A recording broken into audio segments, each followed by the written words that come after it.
Good morning, everyone, and happy Friday. So, in this recording, what I'm going to try and do is review the answers to yesterday's work, which was this nomenclature worksheet 1 through 20. And then, if I have time, if I can do it in all of this same recording, I'll also go through a couple of the example problems for today's work. So, you are finishing part 1, or the first page here, which you still have 21 through 38, so a few problems left to do. All right, so I will be posting this answer key for you guys. I only have 1 through 20 so far, but I will be putting the other answers on here as we keep going. So first I wanted to take a look at the covalent compounds. I'm trying to do this recording, but my cat is running around my apartment with a piece of plastic. So if you hear some noise in the background, I'm sorry. It's also very distracting. All right, so for our covalent compounds, to take a look here. I think I looked at 1 and 4 yesterday when I was looking at the instructions for you guys. But just to remind us, number 1, oxygen difluoride. We're told we have oxygen. We don't have a prefix for it, so it must be 1 atom. The prefix di tells us we have 2 fluorine atoms, so it should be OF2. Number 2, sulfur hexafluoride. Hexa is the prefix for 6, so this is SF6. Sulfur hexafluoride, just a fun thing, that is sort of like the opposite of helium. Sulfur hexafluoride is a gas that makes your voice go really, really deep. We might have watched a video on it earlier in the year. Number 3, silicon dioxide. So we have silicon, just like with oxygen, sulfur, in examples 1 and 2. We don't have a prefix on this, so again, it just must be 1 atom of silicon. So this is SiO2, because again, we are told that we have 2 oxygens, that dioxide part. Number 4, I had done this yesterday. It's still silicon tetrafluoride.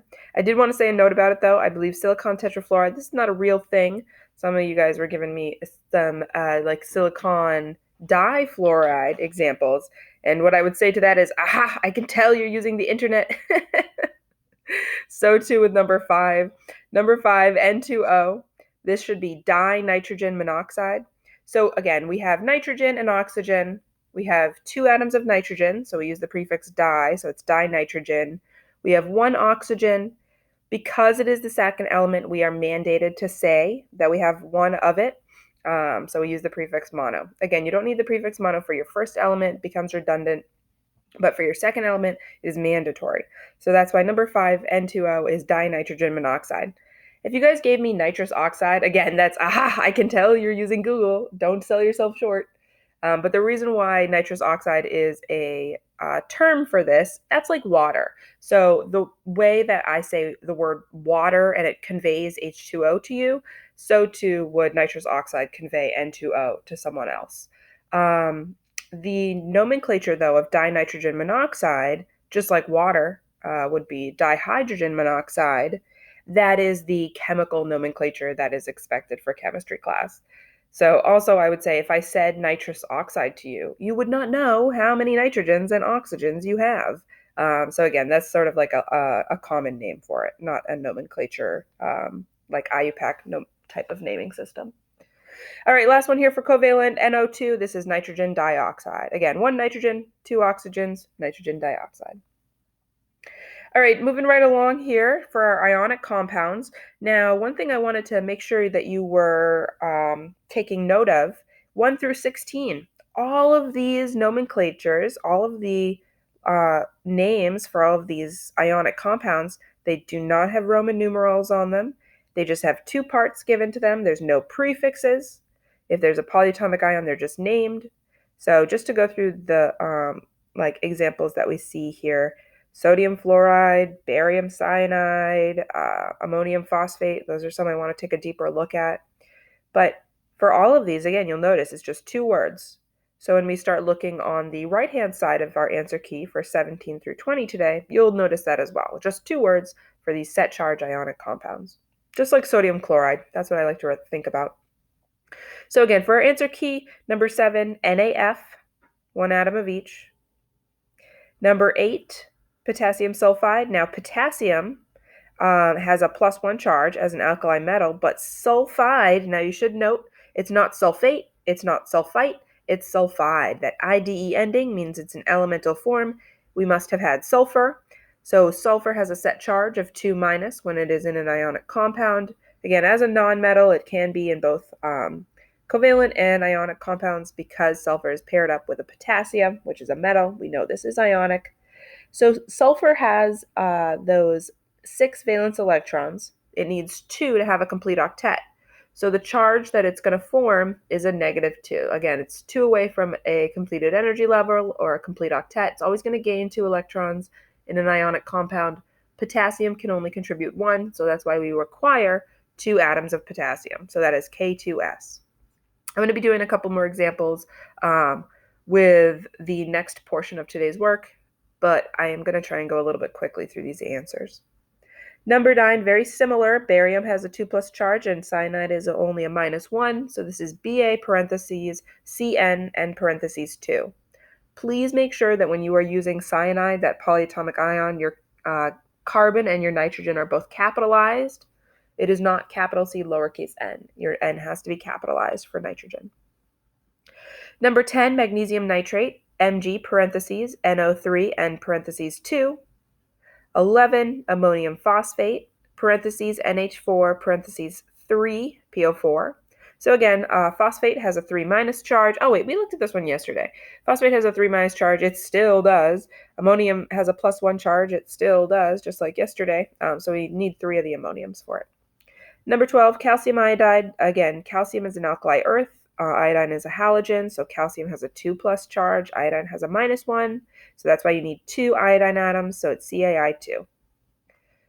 13, sodium carbonate. Carbonate as a polyatomic ion is CO3 2-. So again, with sodium as a +1, we need 2 of them. That's why our formula is Na2CO3.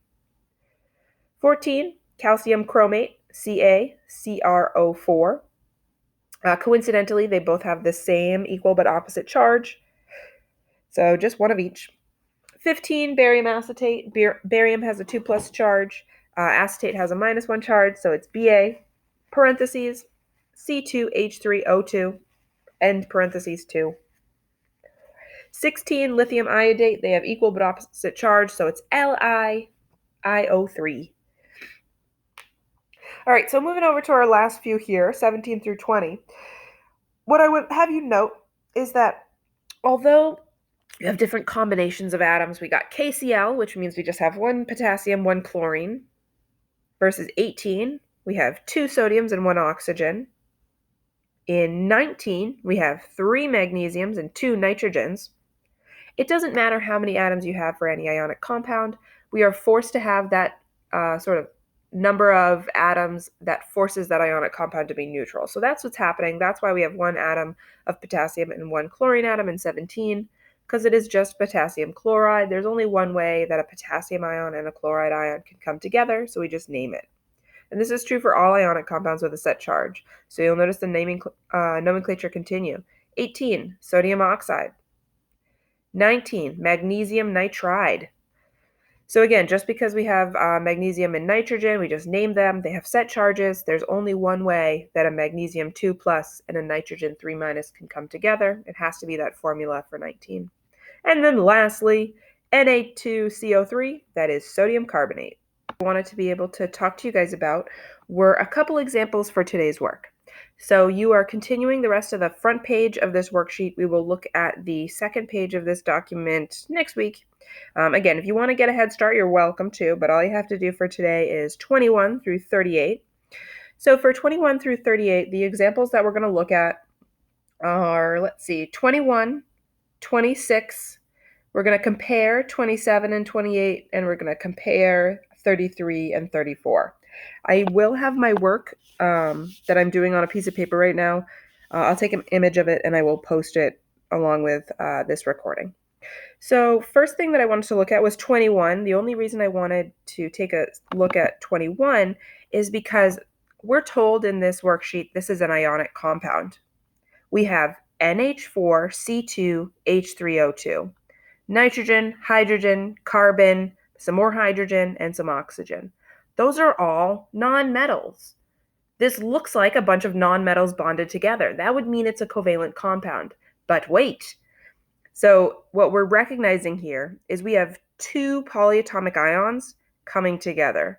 So ammonium is NH4+, acetate is C2H3O2 minus. So although they look like, if you are not fully memorized with your polyatomic ions, you might look at this and say, this doesn't look ionic at all. It actually is. I do like to say this is my favorite because not only is it an odd one, but it is also sort of the longest example that we would get, versus most of these other things typically have just 2 elements in them, or maybe they have more because they have 1 polyatomic ion. Here we have 2 polyatomic ions, so it just looks like a really big thing. But just again, we just name the polyatomic ions as they are. So 21, although it looks weird, we're just going to name it ammonium acetate. And again, ammonium acetate is one of my favorites. I use it in examples all the time. All right, the next one I wanted to talk about was 26. The reason why I wanted to talk about 26 is because of the polyatomic ion that is with it. So calcium, and then we have a parentheses HCO3 and parentheses 2. So we have calcium here. It's a 2+ charge. We also have this polyatomic ion that you could either call bicarbonate, which I prefer, or hydrogen carbonate. I just wanted to remind you guys about maybe what is a better strategy. So we're just going to name it, again, we're just going to name it the 2 polyatomic ions smushed together because they have set charges. You and every other chemist can determine how many of each to make an ionic compound neutral. Here we know that it's going to be 2 acetates for every 1 calcium. But I would really recommend that you call this bicarbonate. If you're giving the full nomenclature for 26, this is calcium bicarbonate. I like calcium bicarbonate a lot more than calcium hydrogen carbonate, because in calcium hydrogen carbonate you get 3 words, and what we're really focusing on here is we have binary nomenclature. So if I gave you calcium bicarbonate, I could give you this formula, I could give you the nomenclature. If I did only give you the nomenclature, I would probably use just bicarbonate instead of hydrogen carbonate.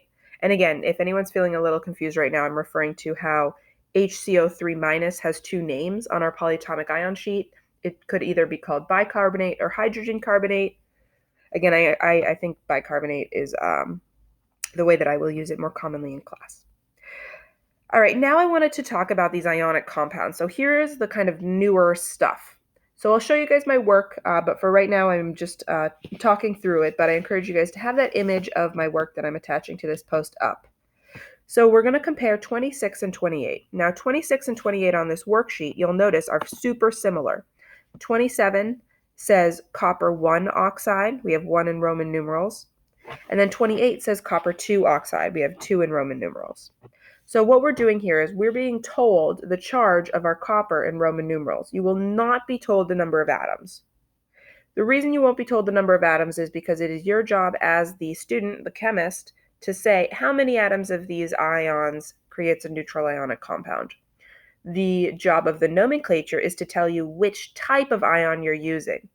So the Roman numeral of 1 is referring to having a copper 1+ ion in 27, where in 28, the Roman numeral of 2 is telling you that your copper has a 2+ charge. Now again, we have to do this for ionic compounds with metals in the transition block, because our transition metals do not have set charges. They are not predictable main group elements. The 3 exceptions, of course, are the aluminum, zinc, and silver. So in 27 and 28, we have oxide with us. We have oxygen. We are sort of told the charge of copper, but we know the charge of oxygen.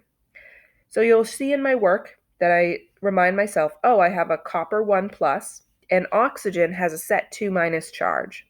You can use crossing over. You can think about this as your least common multiple, but between copper 1+ and oxygen 2-, we know that we have to have a least common multiple of 2, +2 on the cation side and -2 on the anion side. We get to a -2 with 1 atom of oxygen, but we need 2 atoms of copper to get to that +2.